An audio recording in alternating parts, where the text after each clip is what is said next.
Au cœur du processus de reconstruction de l'État centrafricain, la réforme de la fonction publique apparaît comme un levier stratégique pour restaurer l'efficacité administrative, renforcer la conscience des citoyens et poser les bases d'un développement durable. Dans un pays marqué par des années de crise, moderniser l'appareil administratif, professionnaliser les agents publics et rationaliser la gestion des ressources humaines devient une priorité nationale. Aujourd'hui, nous recevons Marcel Dimassé, ministre de la fonction publique et de la réforme administrative, pour comprendre comment cette réforme peut transformer en profondeur le fonctionnement de l'État et quelles en sont les ambitions, les défis, les impacts attendus sur la vie quotidienne des Centrafricains. Monsieur Dimassé, bienvenue sur Africa 24. Tout le plaisir est pour nous. Monsieur le ministre, dans quelle mesure la réforme de la fonction publique s'inscrit-elle dans la stratégie de désenclavement et de reconstruction de l'État en Centrafrique? Il faut d'abord dire que la réforme que nous avons engagée ici ne concerne pas que l'aspect administratif. Ce n'est pas que la réorganisation administrative de l'État que nous sommes en train de faire, c'est véritablement une refondation de l'État sur les éléments essentiels du développement durable. Au sens où, à travers ces réformes-là, nous sommes en train de faire en sorte que nous ayons un minimum de territorialité des services publics. C'est-à-dire comment amener le service public à l'ensemble des citoyens sur l'ensemble du territoire. Nous sommes là en plein dans la problématique de désenclavement territorial de la République centrafricaine. De ce point de vue, je pense que nous sommes en droite ligne avec les objectifs de ce focus.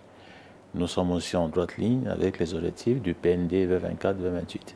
Quels sont les résultats concrets à ce jour en matière de redéploiement des agents publics à l'intérieur du pays? C'est difficile à dire parce que les dernières statistiques que nous avons une répartition de 70% des fonctionnaires qui sont cantonnés dans Bangui et les alentours et 30% à peine dans les régions. On aurait pu penser que, alors c'est ce que sujet à votre question, on aurait pu penser que ce sont des motivations sécuritaires qui font que les gens hésitent à aller en affectation en province, mais non. Puisque le dernier grand contrôle que nous avons fait, accompagné de l'enquête sociologique, montre que la question sécuritaire arrive pratiquement en 4e, 5e position. En vérité, ce qui motive les gens, c'est l'environnement de travail qu'on leur propose et l'environnement de vie, parce que la plupart, c'est des chefs de famille, ils sont soucieux de savoir si ils pourront avoir des infrastructures de prise en charge sanitaire à côté d'eux, des infrastructures de prise en charge scolaire pour leurs enfants. Et donc, ce sont toutes ces choses sur lesquelles il faudrait que les États, et c'est peut-être aussi l'un des points sur lesquels nous faisons beaucoup d'espoir sur ce caucus, puisqu'on parle beaucoup d'investissement dans les infrastructures résilientes, ce sont des points sur lesquels nous espérons que ce focus va essayer d'apporter des solutions pour que le fonctionnaire centrafricain, l'agent de l'État centrafricain puisse se sentir en confiance et qu'il puisse plus facilement accepter les affectations en province, de sorte que la question de la répartition géographique entre Bangui et les provinces puisse être réglée. Comment le gouvernement accompagne-t-il ces agents dans leurs nouvelles affectations, parfois en zone post-conflit ou très isolée? Pour l'instant, on a beaucoup de difficultés, notamment sur le plan financier, ce qui fait que tout ce qu'on aurait pu faire, par exemple, pour assurer un bon accompagnement de nos agents affectés en province, on n'arrive pas à le faire véritablement. Mais bon, l'État se bat, essaie de s'assurer que le minimum soit à disposition de ces fonctionnaires que nous envoyons en province. Le salaire, bien sûr, c'est le minimum, le salaire en termes d'accès à son salaire, puisqu'il faut aussi les infrastructures bancaires de proximité pour que les gens puissent toucher leur salaire. On essaie de trouver des solutions, notamment numériques, avec les nouveaux développements que nous avons de ce point de vue-là, enfin les monnaies mobiles. On essaie de trouver des solutions de ce type-là. On essaie de renforcer les capacités de ces régions-là pour la prise en charge, notamment sur le plan sanitaire. Tout ça, ce sont des éléments d'accompagnement que nous essayons de mettre en place pour pouvoir réduire les freins que nous connaissons à l'heure actuelle en ce qui concerne l'acceptation des affectations en province, en région. Quelles sont les grandes lignes de la réforme administrative en cours pour rendre l'État plus efficace et surtout plus proche des citoyens? On a plusieurs actions que nous considérons comme des actions majeures en termes de réforme. Je pourrais citer l'une d'elles qui est peut-être au centre, qui est au commencement de toutes les autres. C'est le nouveau guide normatif des emplois que nous sommes en train de mettre en place.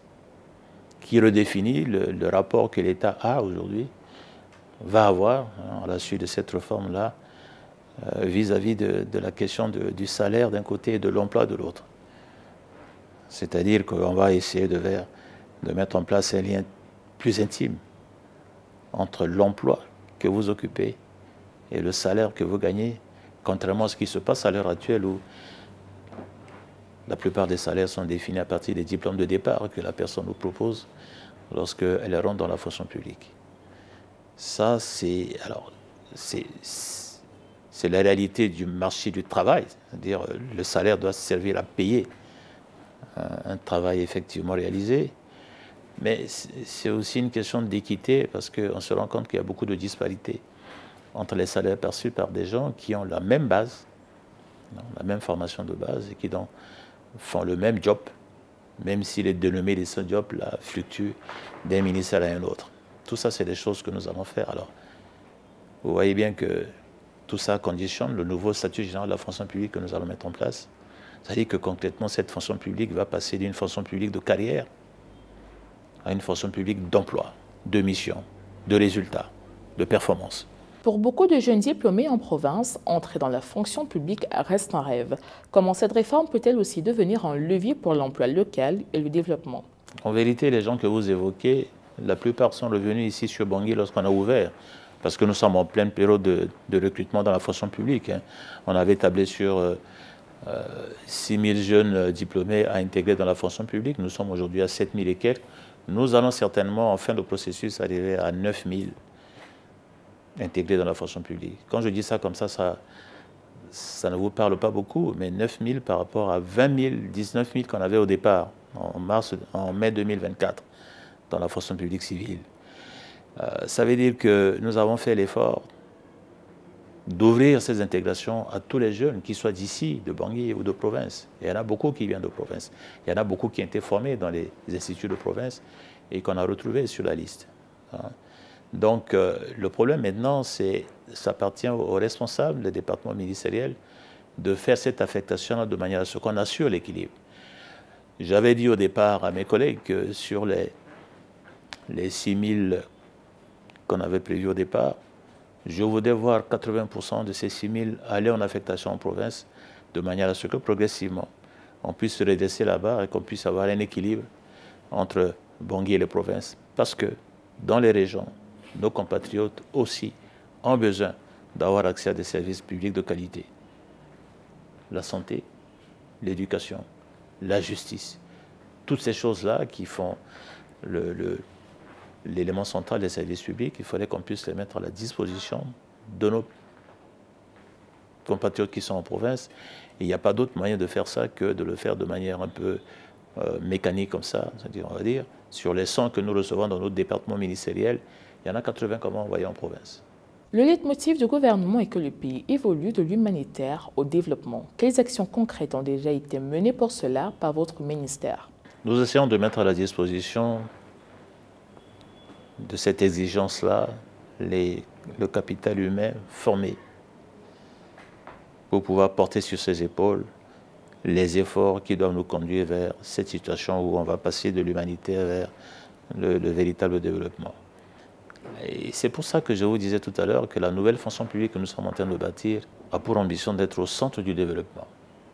Au sens où, lorsque vous performez, lorsque vous avez les compétences nécessaires, vous occupez l'emploi en question. Si vous n'avez pas les compétences, vous ne pourrez pas rester dans cet emploi-là. Vous laisserez la place à d'autres jeunes pour faire. Quand on parle de compétences, nous avons en arrière-pensée l'idée qu'il est important que l'administration puisse satisfaire à ses obligations vis-à-vis de notre population. C'est-à-dire l'humanitaire qui est l'urgence doit céder la place au développement réel. Que ce soit sur le domaine de la production, que ce soit sur le domaine de la régulation, la justice, l'éducation, etc. Il faudrait que tous les services de l'État soient à même de déployer ces éléments qui pourront faire en sorte qu'on laisse derrière nous cette situation d'urgence, cette situation d'intervention humanitaire. Monsieur Dimassé, Africa 24 vous remercie d'avoir répondu à ces questions. Madame, Monsieur, votre fidélité nous honore. Merci de rester sur africa24tv.com et sur nos différentes plateformes pour l'intégralité de l'actualité africaine.